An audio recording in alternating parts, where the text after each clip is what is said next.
Planong isuspindi ng lokal na pamahalaan sa Zamboanga City ang isang night market doon dahil sa banta ng sakit na maaaring makuha sa mga paniki sa lugar. Yan ang tinutukan ni Efren Mamak ng GMA Regional TV 1 Mindanao.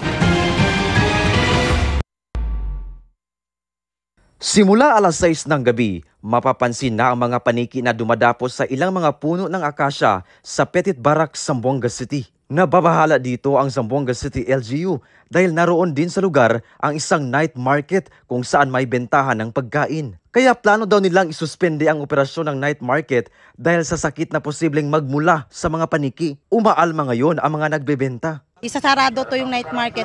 Malaki talaga sir ang epekto sa amin na naghahanap buhay dito. Meron naman siguro second option sir, yung tulad ng paglalagay ng yung tent. Paliwanag ng Office of the City Veterinarian, walang kasiguruhan na ligtas sa viral diseases tulad ng Ebola virus ang nasabing mga paniki na bago lang naninirahan sa nasabing lugar. Ang Ebola is zoonotic disease, pati tao maapektuhan.